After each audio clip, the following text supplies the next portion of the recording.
Welcome to another episode of the Truth About Real Estate Investing Show. We have a whole bunch of great stuff lined up for the new year. The guests that we have coming up are fantastic, including today's episode. We're rolling out a lot more educational content, so stay tuned to our YouTube channel, my Instagram. This podcast, we're basically doubling up in terms of the amount of education that we're going to be providing and sharing on all of our channels. There's a lot of bad advice out there. It honestly saddens me how many people are out there interested in lining their own pockets rather than actually helping people get ahead in life. My team and I are taking it upon ourselves to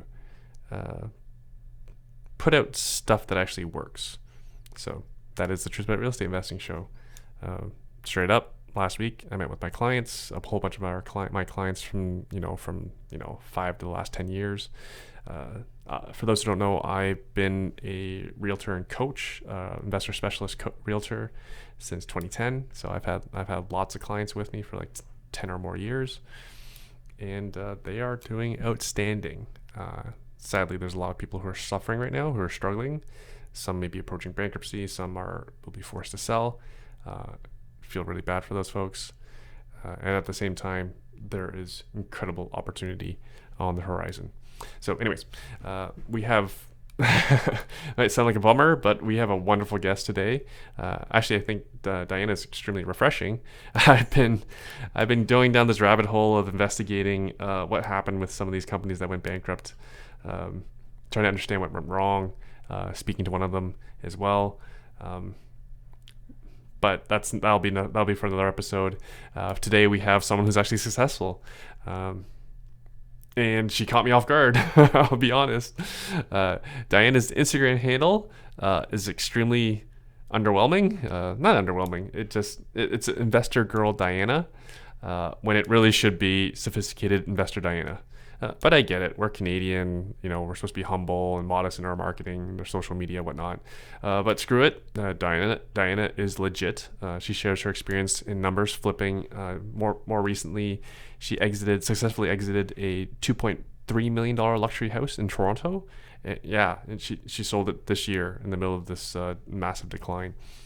She also did a Century home in Hamilton, Ontario, and she even does private lending on a property in Windsor. We talked through much of this. So there is a bunch of numbers in this episode, including deal numbers and mortgage rates. And that's particularly important because a lot of the capital that Diana uses is private. So it's not talked about enough, I think, or maybe talked about too much, because there's a lot of people hurting from too much private money. But Diana shares how she personally lends her money and she talks to her experience borrowing as well on these projects. Diana has taken expensive courses in masterminds. I believe she mentions 3 of them on this show. The quality of some of them is questionable, as folks from those masterminds, which were years ago, folks that she met at the same mastermind are now unfortunately bankrupt financially. Potentially other ways bankrupt, but that's right.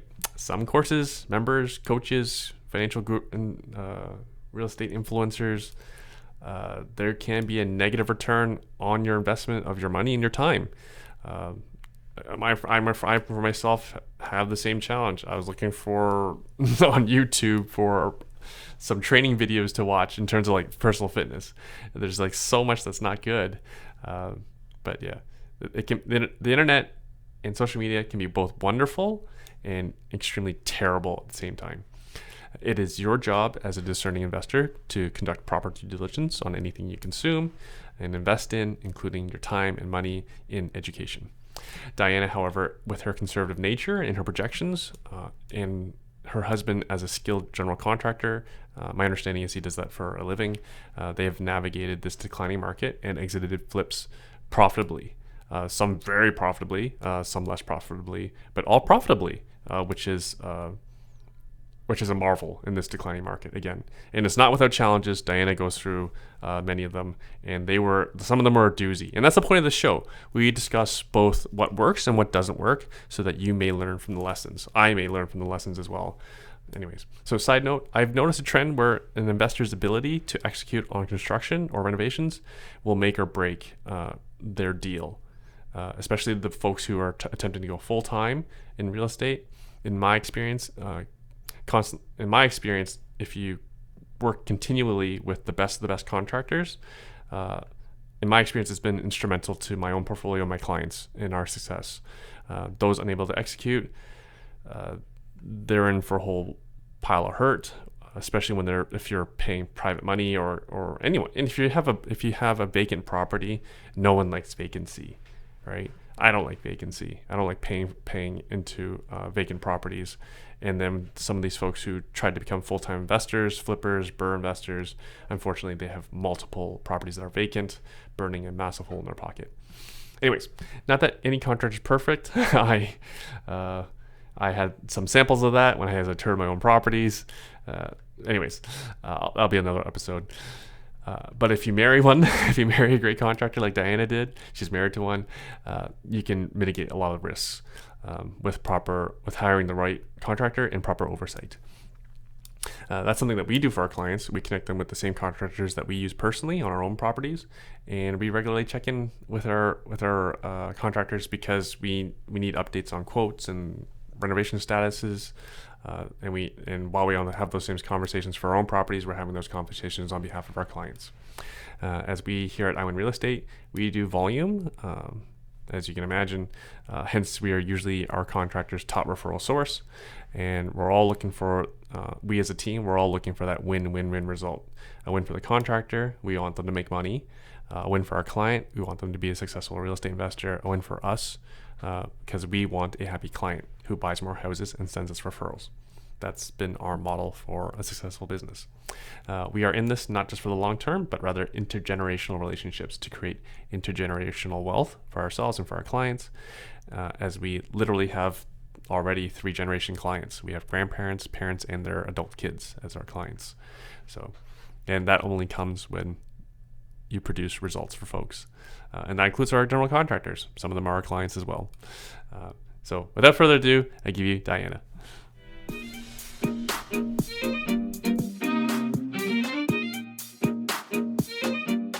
Hi, Diana. Hi. What's keeping you busy these days?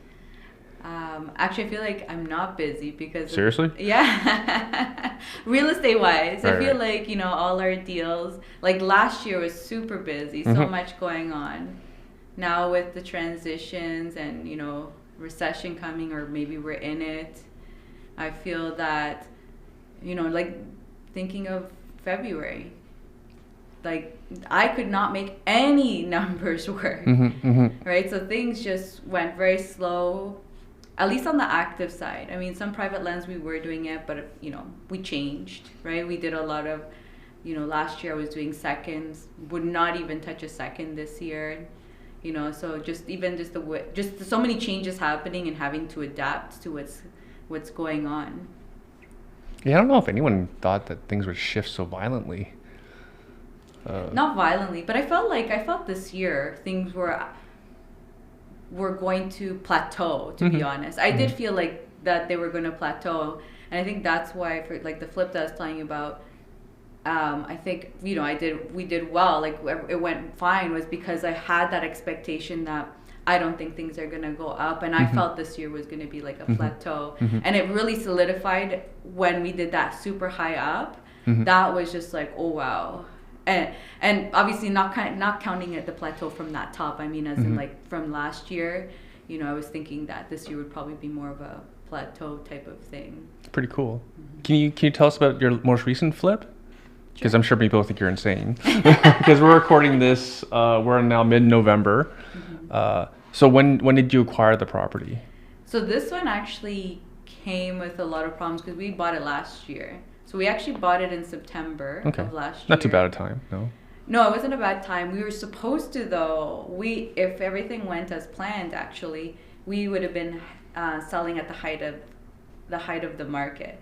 So we would have actually probably made a lot of money. And I mean, so like it would have been like that. We would have probably added maybe like a 50, 60K to it. Like that'd be that's nice. how, yeah.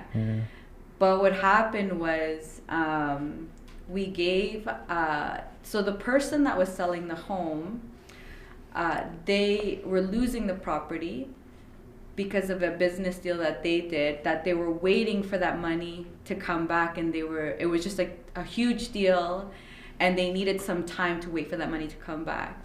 So we did a right of first refusal, and to allow them to buy back the house.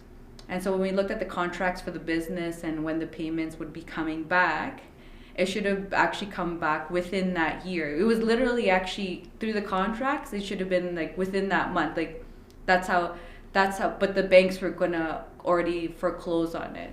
So we learned a lot about contracts, first right of refusals, and knowing how to write contracts properly now, because that was the problem. So because the guy was stalling, because he wanted to buy back his house, he kept on using many stall tactics. So imagine that we started negotiations in January, and we didn't finalize. January 2021. And we didn't finalize until June. Oh boy. And then that's a long time. Yeah, and then he didn't close in July. The closing was in July. And then so we didn't think to put it on the market in August, because we're just like, it's slow season, let's wait it out. And then we put it on the market mid-September, and then that went really fast. A week and a half, we got an offer, which I would say was very surprised, because the stats right now are 30 to 60 days. So that was like amazing. And we got our number, which was the same thing. That was amazing. We were really happy about, that it went, at least it went well in that sense. Mm-hmm. So I felt like for all the stress that we had to go through with this guy, we still reaped the rewards of it. And it was because like that, I did the analysis with thinking what happens if issues come up, and making sure we were nicely padded, because we knew this was like an emotional type of home. So, with that comes a little added baggage, which we got all of it, Mm-hmm, mm-hmm. So it came with its drama, but it went really well. And I attribute it to like that conservative numbers. Like I think it's so important to like run the numbers and make sure that it makes sense and you're not padding it. Or one of the things that I see a lot of investors do is predictive values. It's this, and I do the flip, and by next year I'll be up like another 10%, so I'm good. And I don't do that. Eternal optimists.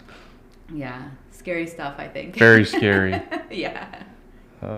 More now we know it's really scary, but even at any time. Okay. Mm-hmm. So I'm having trouble with the timeline. So started negotiating January 2021. Mm-hmm. You closed in September 2021? The actual close, the actual one with the new sellers, yeah. The offer was in October. Like we put it on the market in mid-September, so we went probably firm like end of September or beginning of October, and then we closed at the end of October, or I would say like it's actually November 1st, so beginning first day of 2021. 2022. This is all in 2022. Oh, sorry. I'm asking when you got into it. When you got into the deal. Last year. Yeah. Yeah. So I bought it last year, September, and we just sold it now in first. So the timing's terrible. It could be worse, but didn't. But it looks like you did the homework to make this work out. Yeah. Yeah, and like that, we had plan Bs and stuff, because we did discuss, because of all these issues, if we had to hold it and what would happen. So we also weren't in a situation where, if let's say things were just really, really bad, like I know other people where they have to hold it. We were also able to hold it, but we were trying to maintain plan A and see it through, because like that at the point everything still looked favorable. It was just. Yeah, it was still favorable. It was just like another couple months still waiting, kind of a thing. But things were still good. Okay, so tell us about the property. Single family detached. Single family detached. Yeah. Like 3 bedroom, like a 2.5 story. Oh, big one. Yeah. It had like also like a huge like workshop in the back. Oh, nice. So we never did anything with that. We left that as was, because there wasn't enough space at the front to do what you needed to be able to actually make that an accessory dwelling. Maybe now you could. Maybe, or yeah, maybe maybe next with year. all the changes. Yeah. But our strategy was just to like that just to flip it in just single family home, like a quick and like that, because we also at that time also had in mind was that we were selling it back to him, right? So he probably wouldn't have wanted that, and for us it was just, you know, it just didn't. We weren't sure if it would, or actually even in running the numbers, to be honest, at that time it didn't make sense to put the money into it because it was quite expensive to put it in, and the time frames and everything, because we wanted this to actually be like 6 months in and out. That was the plan, like so in 6 months we wouldn't have been able to get the permits and everything done for the back unit. Right. So it was just not really in our plans. So the plan was to do like how bad was the property? Did it need a lot? It wasn't actually bad. Okay. It was actually not very much renovations need to be done. I would say bad in the sense, so we did have to get both the roofs done. We had to get. Oh, okay. Yeah, so there was like a water issue upstairs in one corner of the house. So we did need to get both the roofs done because that was bad. The basement. So there were some bad things actually. Because now I'm saying it, I'm like, yeah, it was a little bit bad. Like aesthetically, it wasn't bad. But the basement, for example, was unfinished and it was like leaking from everywhere. That thing. Like I don't know what place didn't have water coming out of it. Like it was just leaking like crazy. Not that bad, eh? It just turned into basement leaking everywhere. But it was actually not expensive to fix because the way the leaks were coming, it was just like deteriorations. Like for example, leak was coming through the window, for example. So it's just you had to do proper sealing and fix the area around it. Right. And then there was one crack going through, which they're able to do. I think it's called the injection molding to fix it. And then like that, there was plumbing that went out to that workshop. And that wasn't done to code at all, and that's where a lot of the water was coming in. Welcome to Hamilton. There was like just plumbing going straight like that. So it was like maybe 2 feet from the ground, not even like from the floor, probably like a foot from the underneath. So we completely just took it out because that was like where the major water was coming on, and then from the interior we waterproofed the whole basement. Not that bad to a waterproofing job. But I mean, it's not that expensive. Like when I think of like exterior waterproofing, that's like insanely expensive. Yeah. This wasn't like, even though I had like a lot of water issues, it wasn't expensive renovations to fix. Like it wasn't like, there are some where you have to do the waterproofing from the outside. Right. It was like, so I feel like those ones are really bad type of water, like water issues. So this wasn't that type. So did your husband's team do the interior waterproofing? They did, yeah. Or you brought in a contractor for it? No. Because there's a big price difference. Yeah, my husband didn't. Oh, okay. So that saved you a ton of money. That saved you thousands of dollars. No. We've had companies come in, but again, maybe because there's our subcontractors, they charge differently to like clients because it's to me, I was like, I know there was one job that we hired someone else to do it for a different one, and I can't say I remember what it was, so this number may sound ridiculously low, but I know it wasn't a big deal one too though. But they did a waterproofing and it was like a 1,500. Yeah, but again, it's like that's a friends and family price. No, we didn't know them. That was the first time we had met them. Well, company. that's if it's not a huge job, that's what it costs. That's close. That's not much. Like just in my experience, a lot of waterproofing companies mark up like crazy. Like that's because my own property in Hamilton, it was over 10,000 for interior. Yeah. Oh, but it was the entire perimeter though. Yeah. It was the entire perimeter. But you used plus a sump. Which kind though? Did you use the blue skin? I don't know all the terms. Like the blue skin, the whole thing, because we didn't have to go to that level. We went to a higher level, yeah, because the city wanted it. Oh, okay. I needed an engineer to approve it all. Oh, right? Okay. Yeah. So I think it also depends on like that. I think it does depend on the level of how bad it was. Because ours wasn't that bad that we didn't need to do blue skin. Because we were contemplating having to do the blue skin, the two layers. I can't remember what they were, but I know one of them is blue skin. We didn't have to go to that level. That's why I say like it wasn't bad. Like it sounds bad, but there's always those kind of and I'm just talking because I'm with it so much with my husband. Right. Like I know what he does. Your context is different than a newbie. Yes. Right? Yeah. Like what's bad for a newbie is not bad for you. Yeah. And I can give like a really funny example actually. So on another project, we were doing a luxury flip, and this was in Toronto, and the whole house was gutted, and the first thing we had to do was the roof because there was terrible leak problems in there. And so, and this, we bought it in the spring, just before spring, like in February.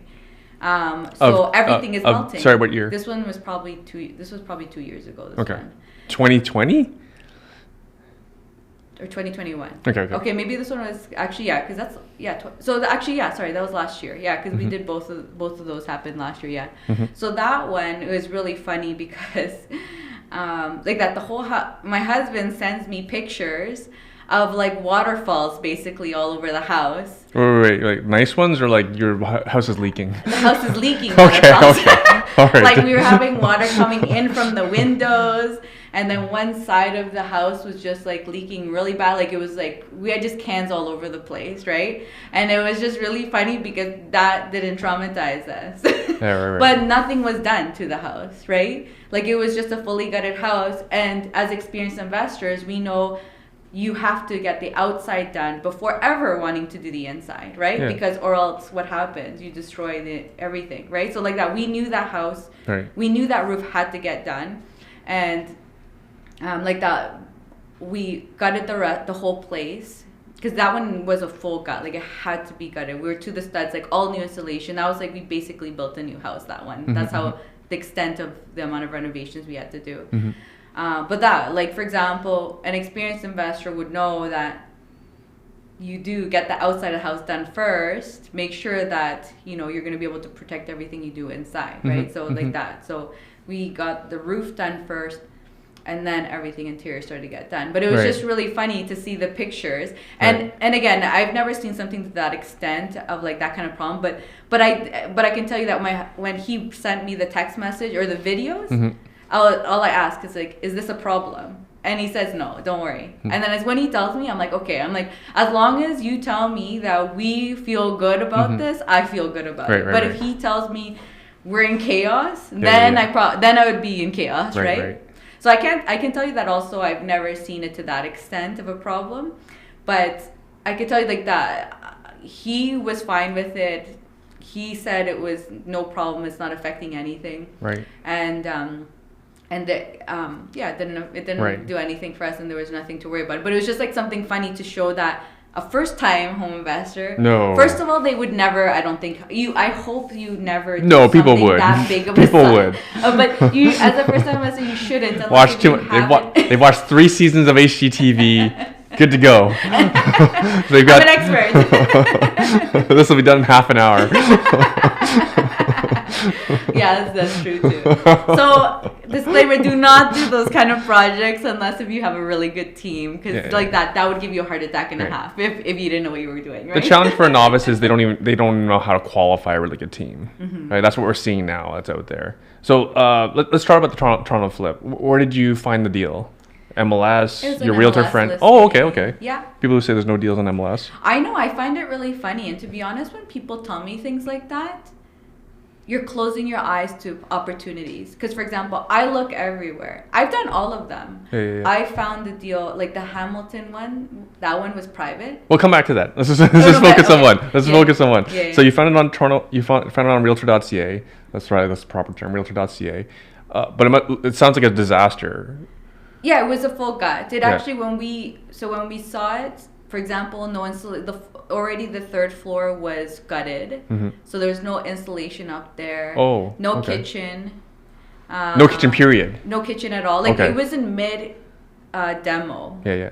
And then also another thing I noticed was that when we were closing, the previous owners hadn't paid their taxes, so they they have no money. Yeah, but they had owned it for a long time too. So I don't know if it's like maybe it was like a rented property, neglected. Some people are just bad with money. Yeah, and but I'm thinking maybe they were trying to see if they could do it themselves, and then maybe just while you can't afford your taxes, you thought you'd just get into renovation. I don't know. Sounds like a winning formula. Winning formula. Okay, no kitchen, partly gutted. Bathrooms? Were there bathrooms? It had a bathroom, but one you don't want to even set foot in. Okay, one of those. Yeah, Right. yeah, it was not maintained or anything. That definitely that type of thing. So how'd you finance the purchase? All private money, because you can't. Oh, you always- borrowed? You borrowed? Yeah, Okay, yeah. okay. I mean, no A or B lenders are gonna definitely lend to that, right? Mhm. Do you care to share who you probably borrowed from, or? Oh, I don't which- even know actually, because the broker it was like a MIC or something. Okay, okay. Yeah, something like that. Okay. I don't actually know like the actual name or anything. Who Do you it like- was. It was just do the you like- broker that found it for us. Do you still like this broker? Yeah. Actually, Okay. he gives me really good deals. Okay, okay. He helps me, get deals and stuff. So. Fabulous. Can you give us an idea what the terms were like? That one, oh my god, I feel like I think it was very standard deals. I think it was probably like 2% Lender fee? lender fee, and like 6 point something or 7 something, Mhm. somewhere in between there. Mhm. So I can tell you like that, like the loan itself. And I tell people, like, again, you have to have experience for this, because I think we were paying around $7,000 a month to cover just the mortgage. Right? So it's like, you definitely do have to know what you're doing, right? To be able to have the gut, right? For that Right. kind of thing. So this is negative 7,000 cash flow. Good. Sounds good. Sounds like a great thing. And then how much did the house cost? 1.4. Oh boy. Okay. All right. And then how much did you have to put into it in terms of like renovations budget? 450,000. Wow. It was a big project. Right. Because it was interior and exterior work. Like when I say we built a new house, like that's basically what we did. We built a new house. Yeah, that's enough budget to Right? build one of my bungalows. Yeah, that's what I say. Like we basically built a new house. Right. But you and your husband served as general contractors, Mm-hmm. right? Because you have experience in that, and that saves you a lot of money.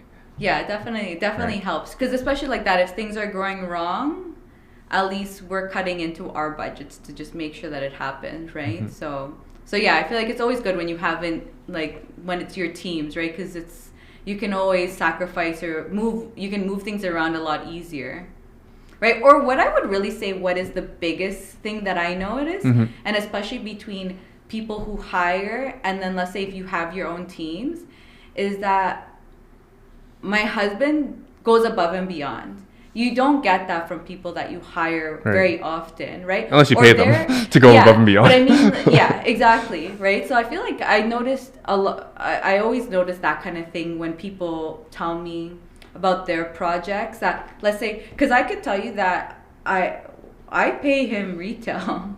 I don't really. But I can tell you, for example, like I'll pay him retail, but if things go wrong, usually we still stay within that budget. There are times that we may have to go a little over, but for example, like that, I think like another person would be like, not my problem, Whereas like we'll try to make sure we try to work within our budget, Good for you. This is impressive. I had no idea. There's, I should just automatically assume you're so sophisticated, but my policy is I don't believe anything I see on social media, so I just assume the worst of people. So I'm impressed. Actually, when you hear some of these stories, right, you just feel like, oh God. And then, how long did it take you? Like, that's a very big budget. That was a huge project, Uh-huh. and can you imagine? We got all of it done within 6 months, 7 months. That's impressive. Yeah, and I can tell you though, the last 2 months was the most stressful things of our lives because we were non-negotiable having to get it done within that time type of thing. So that one, I would say that one was a very stressful one because how come? What was the deadline for? Because we just wanted to meet, we wanted to make sure we we're catching the right market. And for this one, luxury home, oh yeah, not this family- market. but what I mean is also like in the luxury home area specifically, and it's a single family home, you're only dealing with a very small clientele, right? Yeah. And that clientele is in that March Yeah. to the summer time frame, Yeah. right? Very price sensitive too. Yeah. So so to us it was, because other ones, like for example, I feel like investment properties, they'll almost sell any time of the year because it's about the investment, right? But when you're dealing with families, that's a whole different story, right? They want to buy within a certain time frame. And so we were like it has to be, we want to make sure we catch that good market. So that's awesome. You thought this through as a full business. Oh yeah. Right? People think of these things as investments. No, but there's a lot of planning involved in this. Yeah, you've even thought it through to who your customer is. Yeah.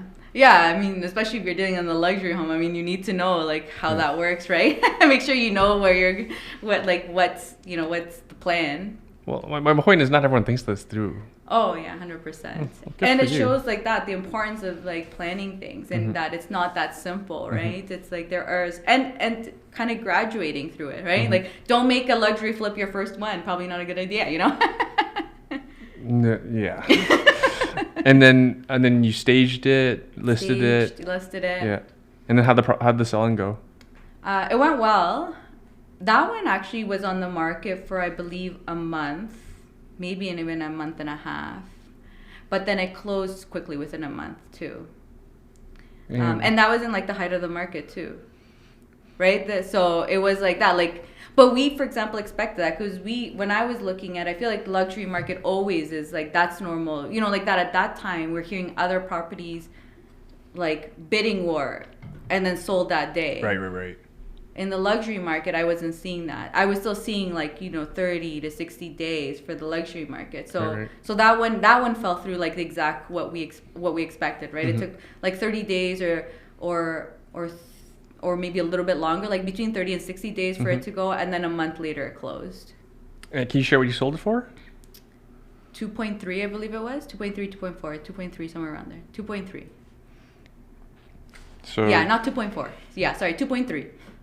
So you made a couple $100,000. Yeah, we did good on it. You did good. But remember, we have like a lot of holding costs, so it's not like amazing, but we did good. But again, you're supposed to do good in a luxury home, right? Oh, don't be telling that on this show. Oh, I mean, don't want people rushing out there trying to do this right now. Sorry. I mean, I meant it in a different way. Yeah, but the market was right, and you had the ability to execute. Yeah. And you had the funding to do so. You had the pockets to do it. Yeah, but what I mean is though, like when you are getting into more expensive houses, you're spending a lot more because you need this house to look amazing because your clientele is amazing and the clientele pays amazing money. Right. You know, like I feel like it's because of that. But again, like if you don't do your numbers, you could screw it up royally too, right? Even in the luxury, yeah. Because I mean, if they're not. It has to be done right. Yeah, it has to be done right. Right. Because like I'm sure your staging bill was enormous. Not as much as I thought it would be. How many square feet was the house? I think my God. It was only 1.4. That doesn't get you much in Toronto. Yeah. But it was 2.3 is a decent amount of money. Yeah. I can't remember. Maybe 2,800 without the basement. That's pretty big. But it's 3 floors too. That's pretty big. So it is big, yes. Because we did, for example, like the whole 3rd floor was the ensuite just for the master bedroom. So we had like the bathroom, a walk-in closet in the bedroom. Wow. So the whole 3rd floor was like just for the master. And then 3 bedrooms and 2 bathrooms on the 2nd floor. Okay, so actually this is a good question. Like, would you do this deal right now? No. Not at all. Thank you. Yeah. So even if you could buy this house again for 1.4, would you do it? I mean, I'd have to run for the listeners. Diana's shaking her head. Yeah, sorry. I would definitely. Oh, sorry. Yes, I would not do it. Yeah, this is way too unstable of an environment to go into something like that. And to be honest, I mean, when you're going into this kind of thing, what suffers the most? The luxury market too, right? Yeah. The high end. Because people, I don't know if people who dig into the stats will know. It's the entry level stuff that's still transacting, which is partly bringing down the average price. Because anything that's luxury, so for example, like anything on Treb that's over $2 million is probably not moving, right? Yeah. Well, what you were telling me last time on my show, right? That you said the reason why mine did well was because it was under 800. Yeah, in Hamilton. Right? Yeah, we'll get to that. We'll get to that. So I just found that interesting because like you just know like that you don't want to be in a luxury market right now. Yeah. Recession coming, don't do it. Because anything over $1 million, for example, in Hamilton is not moving. And that's really nice for Hamilton. Yeah. Every market's different. Yeah, exactly. Yeah. It depends on the market. Can we talk about your Hamilton flip? Sure. Okay, so where did you find that one? That one was private. Okay. How did you get it then? Like flyers? Flyers, yeah. There's flyers. Good for you. Yeah. And like that, like just something that you always know about. That's very known in, at least in the real estate community, is that homeowners wait to the last minute, are in denial about the problems they're going through. So he's like textbook case. We were like literally 2 weeks before the house is getting possessed, and from the bank. Like getting possessed, yeah, to go to the bank and like them to do the sale. So we had to act quick because obviously it goes, because imagine like in the height of the market, so in the height of the market, we bought it for 500, it appraised for 600. So it probably would have sold if the bank took it, it probably would have sold for 600, right? What'd you get it for? 500. Okay. So it was worth 600 at least. It got appraised for 600. Okay. All right. And then you said it wasn't that bad in terms of condition, but yeah, your qualifying is not your average person's qualifying. Yes. Because 600 in Hamilton is not a disaster. No, like that. Like the main floor, the only thing we did on the main floor was paint. That's it? That's it. Okay. What else? Upstairs is where the second floor is where we had more renovations done. So like that one area, there was a leak problem, so we had to fix the ceiling and just have that fixed. Likely damage from the roof leaking? The damage from the roof leaking, yeah. But then also, it was actually a 1-bedroom house. Oh. So they open concept the whole second floor, and his office was 2 bedrooms. So just open concept and just a master, and then a loft upstairs. Huh. Yeah. With permits, right? No comment about what they did there, but Adam and I were just in Hamilton, and the house that we're looking at, the panel had an ESA, and in my experience, it's like 1 in 10 panels have an ESA sticker on it. I don't know who does rental work in Hamilton, but yeah. So I joke. I bet you $10 there were no permits for those walls being taken out. Well, we heard that because he didn't do any of the work. So this was actually the previous, not him. It was actually the previous owner. The previous owner apparently was a woodworker. So he probably was just like doing whatever he wanted in the house, right? Yeah. And he's the one who put like that illegal plumbing in that was just like 1 foot off the floor. So you can imagine that in the winter, because there was actually a bathroom in the workshop. But obviously probably wouldn't work in the winter. Probably, I don't know what they did there. Yeah, I'm glad you took the plumbing out. Yeah, now I understand why I took it out, right? Or we took it out, I should say. Oh, wow. That sounds like... So what did you do with the second floor then? Did you put in walls? So we added the 2 bedrooms back in. Right. So you had to put in walls? We put in walls, yeah. But again, like it wasn't that big of a deal, right? You just put the walls up. Yeah, a couple grand. Not a big deal. Some electrical. Painted the house. We had to do all the flooring because of the water damage, because there was water damage, and there was previous water damage in the master bedroom, but there was no evidence of like they had fixed it already, which the homeowner said that was fixed, but there was water damage all over the floor, so we had to fix the second and third floor. We did flooring. That one had a new bathroom done. We fixed it because it was that old style bathroom where you cannot even sit down if you're a tall person, because like your vanity is like right up to your knees when you sit on a toilet. So we had to do the whole. So the upstairs is where the second floor is where the most work was done. We added the walls, and we added a new bathroom, floors and paint, and the whole house. Like the whole house was painted, and then just second and third floors where we did all the flooring. So what do you think your renovation budget was? Our renovation budget was, we just did the numbers because I thought it was 60, but I forgot about like taxes and stuff. So it was like 65 plus HST. Sorry, I meant HST. Yeah. So about 75. Yeah. That's not bad. Mm-hmm. And then how do you finance it? Also private? Yeah, that one was private. Similar terms? Because your terms aren't bad. The terms aren't bad, yeah. And these are not people that we know. Like, the brokers found it for us. Mm-hmm. I can't say I remember what this one was, actually. I think it was the same. like around 7%. And this one was, broker plus. I mean, both of them were broker. The other one was broker, but it was 1 and 1 or something, or 1.5 and 1.5 and 0.5 for the broker. But this one was, I believe, 2 and 1 for the broker. So that one was 3. 2% lender fee plus 1% Plus for the broker? 1% broker, Okay. yeah. Whereas the other one was 1.5 to the broker. Sorry, 0.5 to the broker and 1.5 to the the lenders. For the listeners' benefit, there's lender fees, broker fees, and the fee. And so, if, for example, if we're saying 1% broker fee, it's 1% of the loan amount that goes to the broker. That's how the broker gets paid.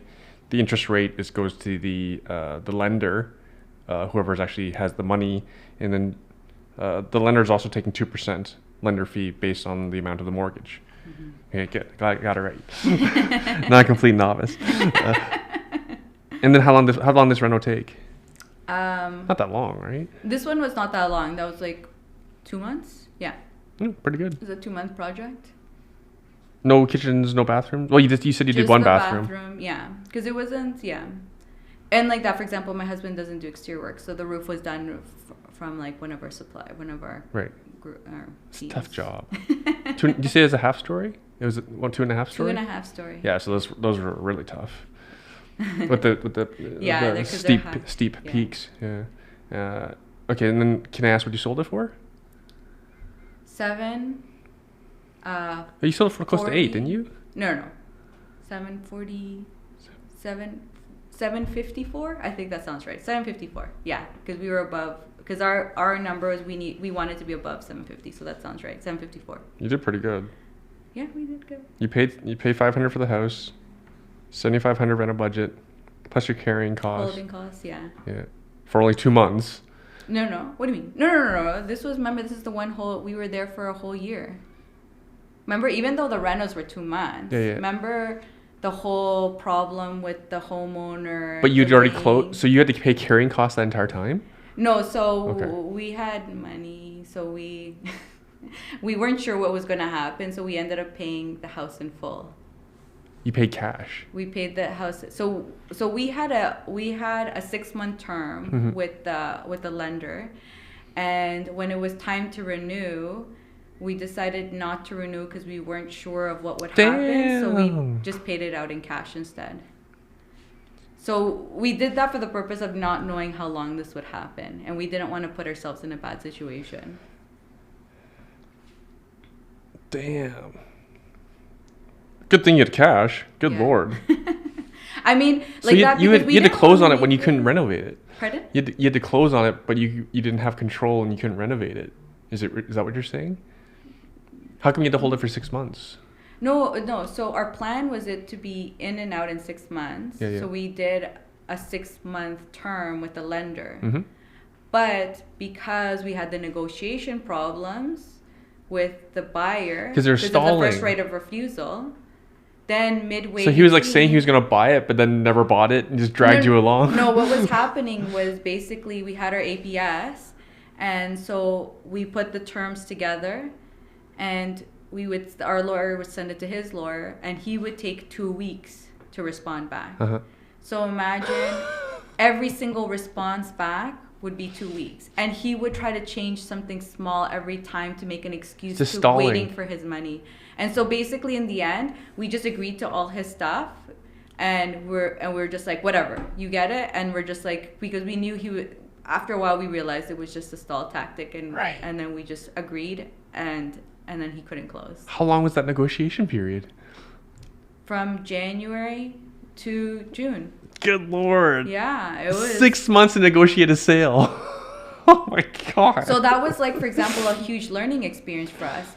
In the first right of refusal, timing, for example, terms become very important, right? Because with our lawyer, it was, since we didn't have a defined negotiation terms. Yeah, you need the end date to that right of refusal. Yeah, well, we had an end date to the bigger part of it, but we didn't have like negotiating back and forth, like allowable time for you to respond back, right? So for example, then it becomes ambiguous, Yeah. and then the lawyer's like, well, 2 weeks is allowed, and so he was doing his maximum, right? So it was like that because there were certain things that were ambiguous.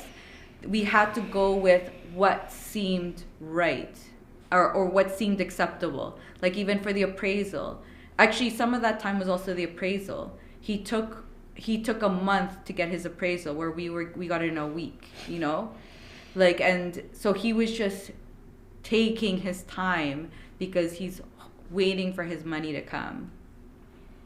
Damn. Yeah, so we have pretty like exciting type of projects. But then you say like that. Like, This is a really great lesson. I haven't heard this one before. no? Well, to be honest, yeah. Using a reverse rate of refusal, I don't think that kind of project will ever come again. I don't think it's very normal. Like that, this guy knew a lot about law. Like this guy works on like crazy ass business projects. Like he knows a lot about the law, and he's not a lawyer, he's an accountant. But the kind of projects he works on are like hundreds of millions of dollars kind of projects. Right. So you're negotiating against a professional. I was negotiating against a professional, 100%. Damn. So I can tell you that I learned a lot from him. But the guy was actually really super nice, actually. I learned a lot about his business, to be honest. Me and him would chat a lot. I would like ask him, because like, you know, his contracts for his business, I mean, I didn't know this, but I feel like everyone does, are very similar to the way we write our contracts too. Like the same terminology gets used. I found that very interesting, actually. Right. Like they have finder's fee. Like he was a finder in his business deal. It was really cool, actually. I really enjoyed reading his contract. Right. It's actually a Dan Kennedy lesson that whoever writes the contract is in control. Mm-hmm. Right. So if the professionals, if they're in control and they know more than you do, then you're at an disadvantage. Mm-hmm. Yeah. He probably knew this the whole time. Probably. Yeah. Or like that. He just knows like he knows a lot of lawyers. Like he's because the guy is also a much older man, so he's very well connected with things. Because even a little thing, for example, in the market, this is how well connected he is. In the market, the house should have been appraised at the height of the market, probably around 760 the lowest and around 800 the highest. That's the numbers we were expecting. And ours came out at the lowest, at 760. That's what it got appraised. Oh, no, sorry. Ours got appraised at 790. Mm-hmm. Do you know what his got appraised because his connections? 725. So imagine when we have to go in the middle. Great. But it went to 760, which was our number anyways. Okay. Because it's funny, when we first sent him the offer, we sent him, I think, 762 or something like that. Right. Was our offer. Because like that, to me, I'm about being very fair. I was like, this is the fair number. I think this is. So I found it funny that we ended off in that. But again, it was more not about being fair. He was stalling. That was his thing. So he was willing to spend the money to just wait until he got to it. To like the hopes of being able to buy it back, which it just didn't end up happening, right? Damn. So some rough numbers. It looks like you cleared over 150 on this? No. Like 80K? Oh. 60 to 80K? So on a deal that went completely sideways, you still cleared 60, 80K. Well, but can you imagine if we actually bought at the height of the market? Like that would have been like a home run, right? Right. Yeah, that if would you were have to been sell like at the 150 peak. or something. Who knows? Right. If we got it if we sold it when it was supposed to be in like February, March, we probably would have been laughing. But this is the truth about real estate investing. Because of your sophistication, the fact that you had cash to be able to carry it, and your contracting background, and your and how you analyze the deal getting in, you still managed to make a pretty good amount of money. Yeah. Oh, because like we were talking before the show, before we were recording, there's all these other flippers who are bankrupt. Yeah. Versus you made a pretty good amount of money. I know it's not as much money as you wanted. No, but I mean like that, like we're hitting a recession and we made that kind of money, right? Yeah. So that's and you just closed. This is recent. Just closed, yeah. Terrible At timing. the beginning of this month, yeah. When this is like everything's dying, I don't know. Like you should be beyond proud of yourselves. Are you guys proud of yourselves? Yeah, I think like that. Like to be honest, it definitely, and even the private lends too that I do, like they're all been going well, and I feel like it's really actually helped me solidify, specifically actually on the private lending side. I started making changes to things like that. Like for example, I only go on first right now just because of how things are. And I feel like all the things that I did really helped me to make my to make my deals safe. And I made some other changes too, but I feel like that was the because before the last 2 years I was doing seconds, I felt very comfortable with the market, I was okay with it, whereas like now I'm like, nope, first, and like under like 75, like one is at like 60% loan to value, like now it's just really being careful with the market. To tell you how crazy things are, and for example, I kind of lost actually, what do you call it? Like, I lost faith in the appraisals. Mm-hmm. So there was this deal that I was private lending to, and I look at this deal and there aren't enough deals around for me to, like, not enough property sold, that my expectation was I was going to really lean on the appraiser for the valuation of this property. And I remember talking to lenders because they had bought it for, let's say 300 or 325, something like that. And the appraiser appraises it for the exact same number. And when I was looking, I'm seeing things at like 250, and I'm seeing renovated properties at 325 and 350. I would say like renovated properties, let's say 350 and higher, let's say maybe 360 or something. And this appraiser appraises at that. And this property was like needing renovation? Like a full gut cosmetically. Okay. So I was just like, I was like in shock by that appraisal. And the funny part is that I kind of checked his listings because I was like, what is going on? Like, how can he do that? First of all, there's no pictures of any of the houses. They're like, when it's like those MLS listings where they just see soon or coming soon or something like that. So they had no pictures, which was strange because... Well, they hadn't even sold yet then. No, these were sold properties. Okay. But no pictures. But they had no pictures. That's odd. I feel like those happen, when it's construction type ones where they're in the middle of a construction, so they don't show you the pictures, but they kind of put the listing up or just to see if anyone's interested. Or it's but it didn't even or it's no, but disaster it didn't inside. Even have but it didn't even have the picture of the house, not even the front. That's really odd. But don't you see those ones? Usually I feel like people do that are the ones that are like in mid renovations, or like they're just trying to see like drum up business, I guess. I don't know. You know that side better than me. There's usually at least a picture of the house on the outside. Yeah. Or at a minimum, an artist rendition, right? At a minimum. To Well, have none is weird. Well, that was another thing I was going to say. Maybe is just the way like realtor.ca, or actually I was looking at House Sigma.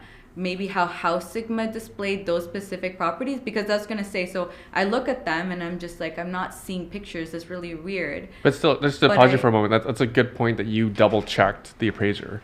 You went back and you're fact checking the appraiser. Yeah, because I usually do my analysis, and then the appraiser to me normally is just a clarification on the numbers that like third at party, least some close like resemblance, like okay, my thoughts are right, or second set of eyes. Yeah. But when professional eyes. That's what I mean. That's why I kind of lost faith in them, because I had two situations like that.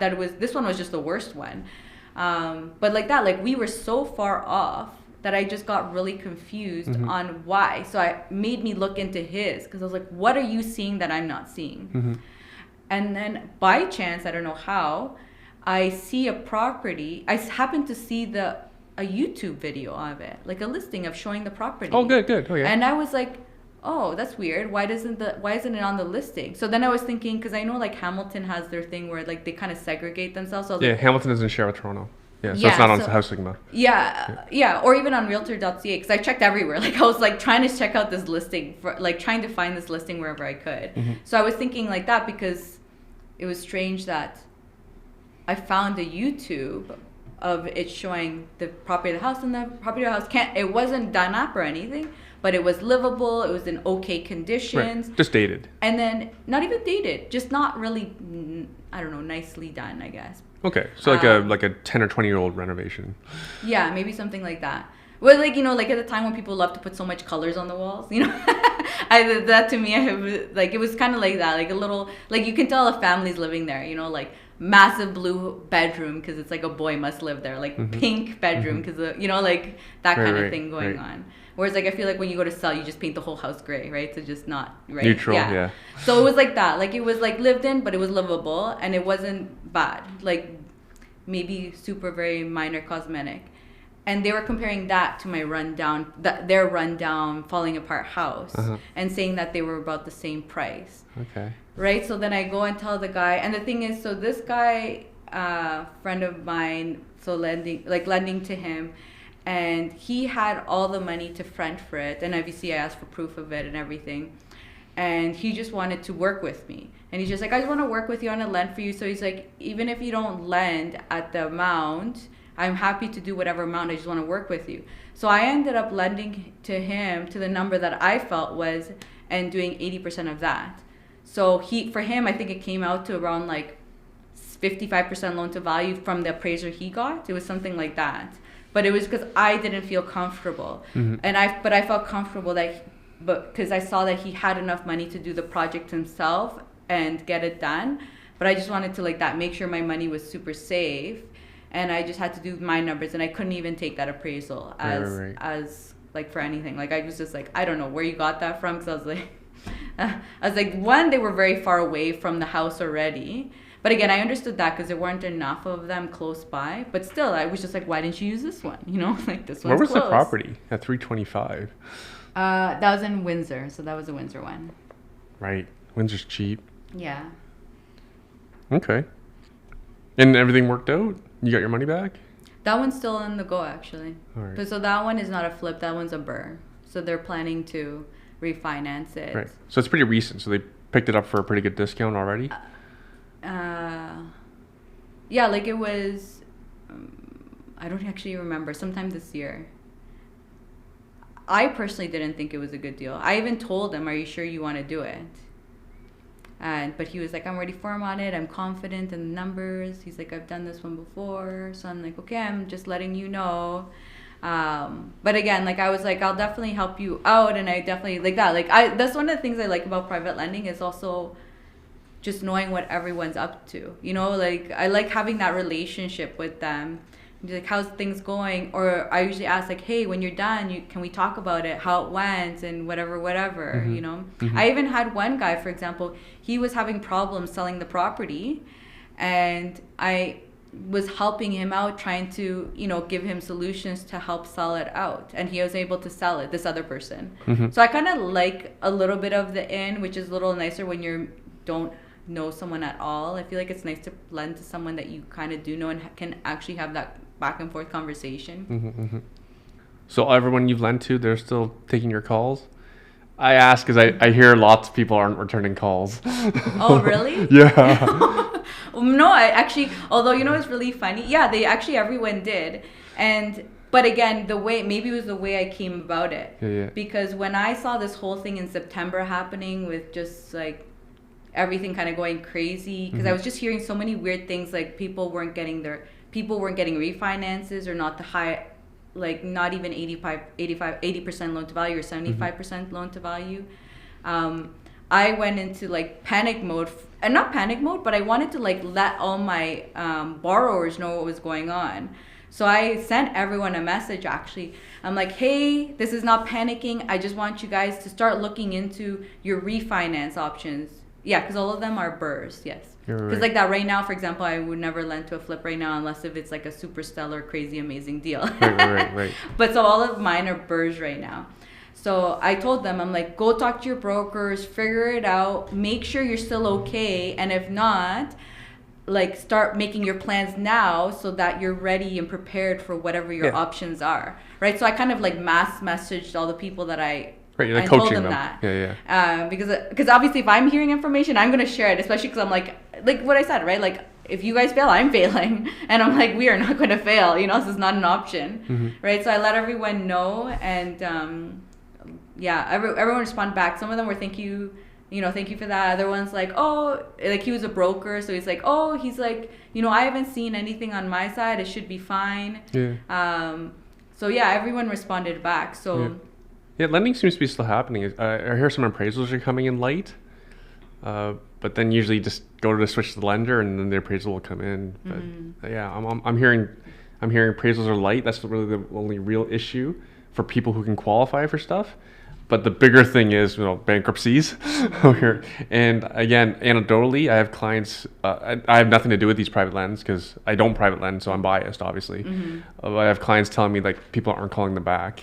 The people they lent money to. Luckily, I don't have that. But again, I like check up on my people. I run the numbers with them too. You got it, right? Right. I need to make sure they can afford. Not to everyone's get doing that level of due diligence. Yeah, and we're gonna get into that. Very, very important.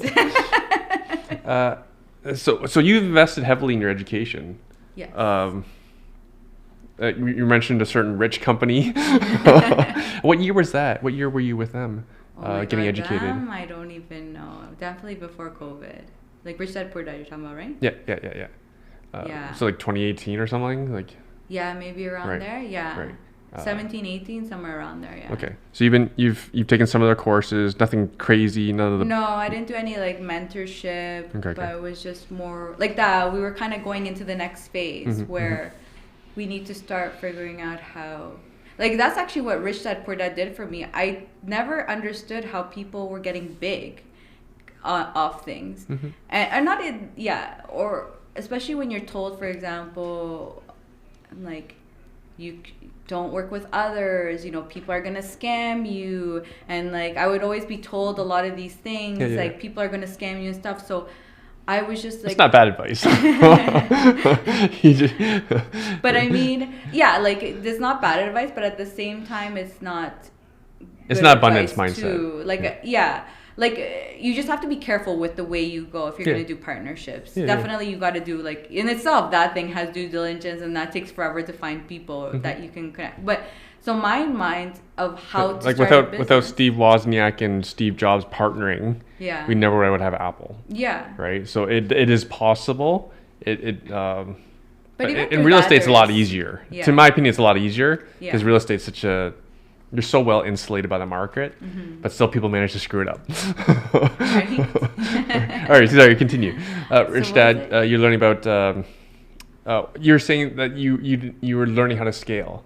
That was one of your big takeaways. So that was my thing, like that. We were doing BRRRRs and flips very slowly, though. Like I think even a year we didn't do them. I think we got traumatized by one. It was like so stressful that we were let's take a break. And then we realized, for example, like the community is important. It's good to have. We didn't have any of that. What was the other thing? And it's just I always thought you had to do things alone. And like that, like your money kind of depletes after a while, right? So that was one of my issues. Like I'm like, how am I supposed to grow with just me and my husband? I just didn't understand it. And then reading Rich Dad Poor Dad and going to the courses really like was one of the kickstarts to figuring out this can actually be done, and it's okay to do partnerships or like to group things together, have a community, all that stuff. Specifically not working with people was the big, or for example, I didn't even know there were communities out there that could help you. Because I think that's one of the biggest things, you have a downer, having like something stressful happen, you can go talk to people that understand you, right? Because being an entrepreneur is like completely different to a person who has a job. Like they don't understand the kind of stresses and things that you go through. So those kind of things, that really kind of kickstarted. Because it's like, oh my God, there's people that can understand me, the people that can help and they're willing to help and share. Because I think that was also a mentality that I got somehow, that like people don't like to share knowledge and so like you're trying to figure all this out on your own and it's so hard to do. Whereas like if you have a community, you can help support each other in so many bounce different ideas. Bounce ideas and just problem solve together and things like that. But quality of community is important. Yeah. I think that's one of the lessons of the last like 6, 8, 10 months is quality matters. Quality matters. Quality. In all different areas. In all different areas. Like contractors, for example, quality will matter. Yeah. Right? Yeah, like it's really funny. People tell me, because our projects always go well. And I find it really funny because people are like, how does it happen? And I'm just like, My husband is Yeah, the contractor. you're in control. Yeah, we have more control because like Yeah. a contractor can just disappear on you if they want to. My husband cannot disappear from me. Right. I know where he lives. Right. You know where he sleeps at night. Yeah.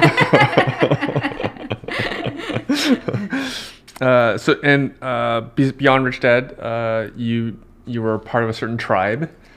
Yeah, I was part of Cash Flow Tribe. I've been part of so many. I mean, Cash Flow Tribe I like paid for because I've been part of other ones, like I guess the free ones. 'Cause I think you also get to a point where, like once you're building that community, you know the people. I feel that you get to certain levels that, for example, there's like that all these different groups. They're very entry level. And Yeah, they always have an entry level. Yeah. Yeah, but I mean, as in even the information, I feel like it just gets very entry level, and then it's really about getting to know the right people and getting into the right communities, but to learn things. Like let's say right now I'm in Marston's group, but that's because like I'm interested in capital raising, and he has done, he's raised $250 million. Like the guy is like very experienced in the area, and I have, like I've not done that much, right? So then I went into his, and that type of thing, to me, capital raising is a much more advanced type of, that's like something, an advanced, I don't know, real estate strategy, I guess you'd say. Whereas, like I was like, yeah, I know how to do a flip. Yeah, I know how to do a burn. Right. Like I get it. It's just. We can talk more about it offline. We've had some past guests who've done very well. I can share with you how they do it. I know exactly how they do it. I'm friends with a lot of them. Oh, awesome. Right, in case that's helpful. I Yeah, won't charge you I've always loved to learn. $15,000-$30,000. Thank you, so sweet of you. It's actually just like some quick tips. For example, my friends who raised lots of money, almost all the a lot of the successful people that you and I both know who have lots of joint venture money, they usually have one whale investor. Oh yeah. Right. That's usually like 80% of their funding. Any whales out there? They might not be. Actually, no. Some of them listen to this. I know I've had some guests attract whales on the show. But that's not the point. Just joking. By them, they have like their personal interests where rich people do those same things. For example, like boat clubs. Only rich people belong to them. Yeah. And if your interest is in boating, just talk to people at your boat club. Like literally, I know people who've raised millions and millions of dollars at the boat club through one individual. Right? I hear you. Actually, we started getting into golfing for that exact purpose. I know you're in it too, and I'm like, where do you go? We're just like. Yeah, you live around here. Where do you go?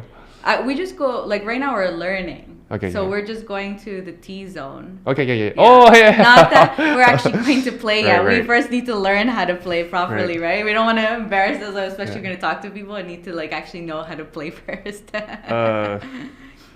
Hopefully no one hates on this.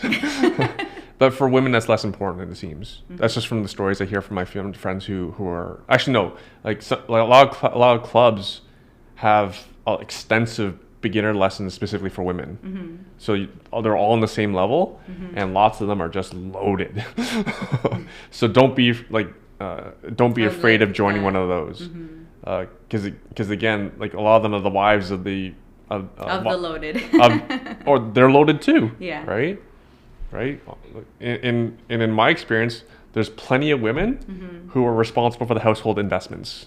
Right. Yeah. So, I feel like isn't that very common? I feel like I find it very common. Yeah, so because usually the man's like out working and stuff, and then they leave it like, okay, especially if you're gonna be the housewife, might as well like make sure all our finances are taken care of. I see both. Yeah, I've seen both. Oh yeah, no, for right? sure both. But I feel like it is very common for women or the wives to kind of take care of, no? Or I've just seen it on my side, the families that. In my experience, my clients, even if the wife that's the one that's steering the ship on the investments, they all have jobs too. None of them are. I have maybe a few of them that are stay at home, but very often they have full-time careers, six-figure careers, right? And they're driving the household investments. Very driven. It's yeah. work. Yeah. Yeah, so yeah, for yourself, I wouldn't be afraid to join any of these women's clubs, especially the beginner classes. I know they cost money, but I don't think that's an issue for you. But and I want to get to, like, you've met people who are now bankrupt as well as being a part of these groups. Yeah, you get to meet a lot of different people, which very helps to learn from everyone's mistakes or whatever they do, even their successes. Right. But you saw the red flags before they got into trouble. What are some of these red flags? We're not going to name names because just be nice. Yeah, but I saw very, very big red flags. Was disorganization was one. You know, I remember asking for information on a deal because if you want to, whenever you want me to lend you money, I need details. What? And that's a little excessive. And I wouldn't even get the basic. Like, I have my first level. Yeah, I don't even go full on. Like, I have my first level where I just need to see if it's even worth it to me to go further. Like, I have like phased approach. I have like 2 generally, but sometimes even a third. Like, I have 2 to 3 phases before I like to go through your lending with. I'm lending you money, right? And so I couldn't even get through phase 1. You know, so that one was already a very big red flag. Well, you raised a red flag with them. You were going to do diligence. Yeah. What? So, you want due diligence? You're going to do diligence? We can't work together. This is not a good fit. Yeah, it disappeared. And that was and it happened twice. Same person? Yeah, same person. Oh my. So then when the second time it happened, it was kind of like that came into my head. Okay, this guy doesn't have, like, he's just looking for easy money. And I was like, I don't give easy money. Right. Wow. And we were speaking before we were recording that this individual investor is now bankrupt both professionally and personally. I don't actually fully know the details, but yeah, at least professionally, yes. Personally too, yeah, I know. Okay. Yeah. It's a very sad situation. Yeah, it's crazy, but it's like that when you're very and this was one of the big issues that I found was that when you're finding a team, don't find people that are the same as you. Because I saw that I was saying that this is going to be a big disaster was because who's helping run the numbers in the business, you know? And I was so worried about that because I saw that. That was small indicator, but I saw like the deals, I had deals come to me too, that they actually did make it to me. And we didn't even get past phase 1. Like, it just didn't work at all. I was looking at these numbers. I was like, you want to be in debt $300 a month or $1,000 a month? Because I don't want any of that, you know? Like, it was just these deals that I was just... But then it was like they're pitching deals that would cash flow bad now and worse later. Yeah. Oh, that's a great offer. But it's because they didn't have someone behind them to actually, you know, check the deals for them, make sure that they were good deals, right? That sounds like a terrible business. Yeah, and that's why it's so important to have the right teams. Like, you have to have people that are opposite to you to make sure that this is your weakness, but it's their strength. Right. You have to have that kind of thing. Because if you don't, this is exactly what happens. I feel like in general, if something is going wrong, like, you're missing someone in the team to make it happen. I mean, yes, there are, let's say, probably situations where you go bankrupt and maybe, I don't know. I don't know enough. I've never seen, like, I think they're the second people I've ever heard that are bankrupt. So I don't know really how that works, but I just feel like maybe there are some people that go bankrupt and it's just happened, like, just everything aligned badly. I don't know. Is that a thing? Does that happen? Or usually it is just like... This is real estate. We've been a bull run for 12 years. All right? You have to do something really wrong. Right? And when we're talking about partnerships here, like back to Apple, it's not a bad example. Steve Jobs and Steve Wozniak, they're completely different skill sets, right? And then when Wozniak bowed out, then you have Tim Cook. Tim Cook is very, very different. He's an operations person, right? He's about the execution versus Jobs about, you know, product development. Very, very different talents. Yeah. Right? World class, obviously. But I can't believe, like, this partnership that we're talking about, they were very similar people. Yeah. But I've even seen another one. They go through a foreclosure and they were actually very different. super what is it called, like extroverted, you know, meeting everyone, and then the introvert, like probably doing the numbers, the operation. I mean, I know they did the operations, but you know, like, so I'm assuming that they'd run the numbers. And then same thing, going through, they're going through a process too, and it's just very interesting that, I mean, they're opposites, but someone dug the hole for someone, or they were trying to grow too quickly. Like, it's, you know, there's so many different factors. Oh, there's so many different factors. Yeah. And I think that's another thing. For example, for me, I've never been a person that wants to grow super quickly, because that's another issue that can come up. You know, when you're growing so quick, like really quickly, you just don't know what kind of things you're missing.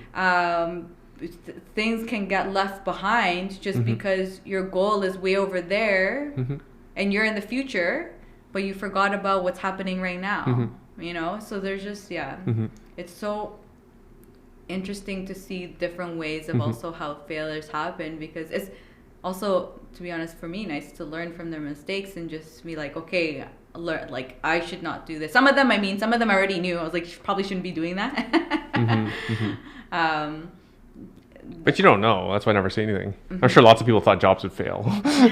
Lots of people thought Elon would fail. And Elon will say, like, Tesla almost went bankrupt 3 times. Oh my God, yeah. Right? SpaceX, if I think it was Falcon 9, I think it was the 3rd or 4th attempt. It's like sleeping in his factory or office, just trying to get things to work. Yeah.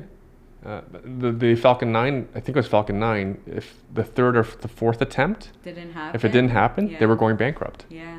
Right? If it didn't work. And that's probably when he was sleeping in the office trying to make sure it happens. You know? Yeah. But my point is that there's risks, and also these companies that have gone bankrupt. Like, for example, I've always done buy and hold. Like, I buy, renovate, and hold. I flip, but I do it conservatively, because my experience with construction and contractors is it's not that easy. So I do one at a time.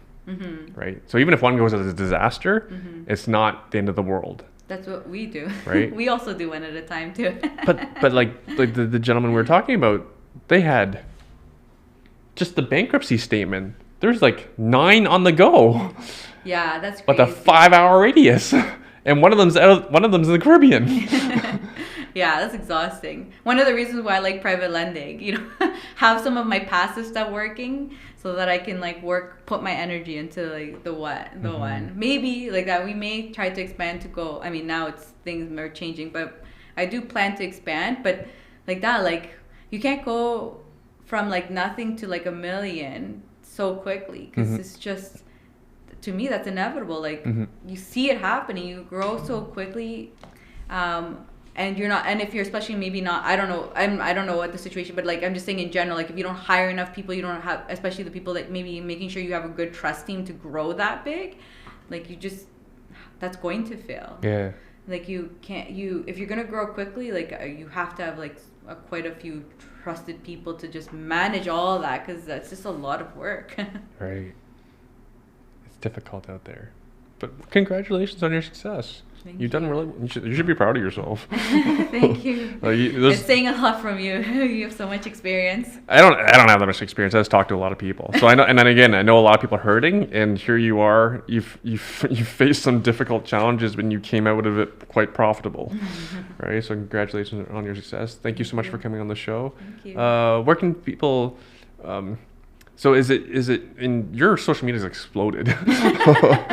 Is that where you spend most of your time in terms of like sharing content creation? Is it specifically Instagram? Yeah, I've Instagram, Facebook, also just started LinkedIn. Okay, I was afraid you were going to say TikTok. No. And then where can people find you? Like on Instagram, Investor Girl Diana. Actually, LinkedIn is the same. I left it as Investor Girl Diana. Facebook is a little more complicated. It's like my full name. And then how you spell your full name if you want to share it? Or the group might be easier to find because it's labeled as red, but it's the Real Estate Investing District is what the group is called. Real Estate Investing District? Yeah, and it's probably actually easiest, if anything, I have now my DianaLizarazo.ca, which that links to all my social medias. And we have a challenge if ever anyone's interested. Oh yeah. What's the challenge? Yeah. It's to help people set their goals. So if you're looking to set your goal, if you are not motivated or energized by your goals, probably you have the wrong goal. And so we're doing a 5-day challenge to help you identify your goals and try to see if we can motivate you guys to find your goals, the right goal. Because you don't realize actually that some of us have the wrong goal, and we wonder why we're not able to accomplish it. Yeah. I wish you saw Cherry's presentation on Saturday. Oh, is it related to goals? All these people think like buying more properties is the answer, when at the end of the day, really, you need income and cash to retire. Properties are not income and cash, right? Yeah. I always found it, especially when I started going, everyone was like always about the number of doors. And that doesn't matter. And I never got that, because I'm like, I technically don't have very many doors because all my money is going into private lending or like that. We're doing like one. You did it all wrong, Diana. Obviously, yeah. All that money in the bank, wrong.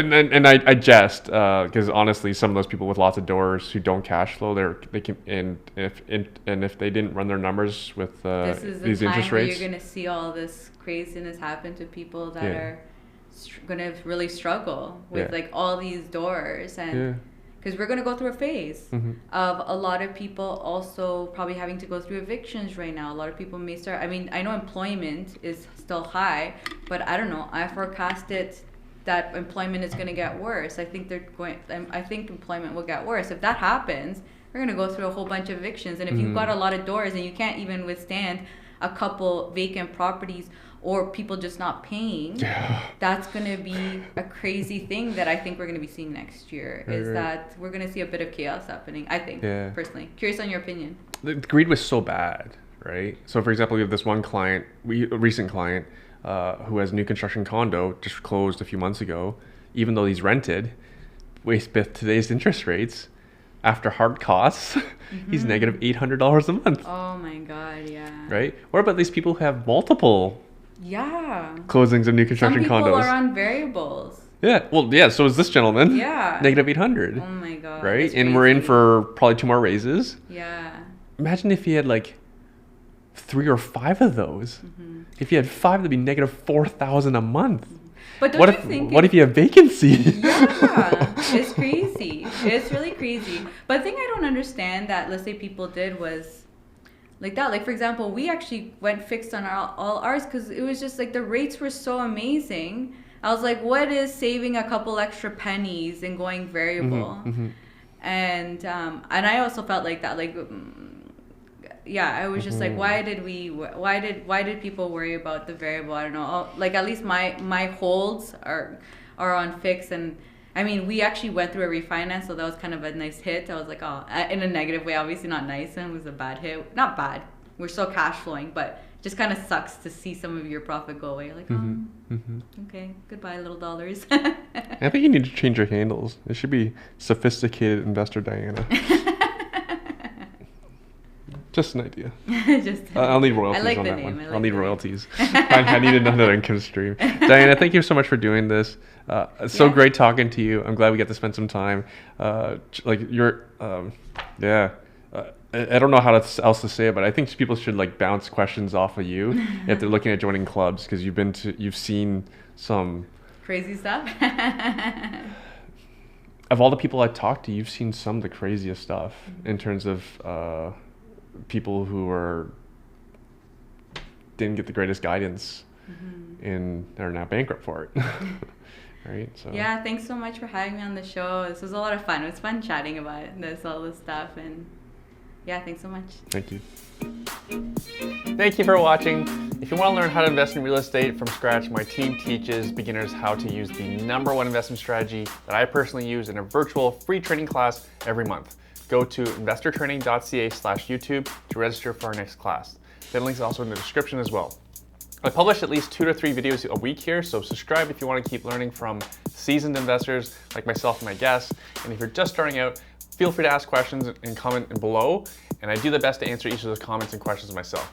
Again, if you're ready to learn the nitty-gritty about real estate investing from a professional investor, register for our next virtual class. That's at investortraining.ca/YouTube. Thanks again for watching. See you in the next video.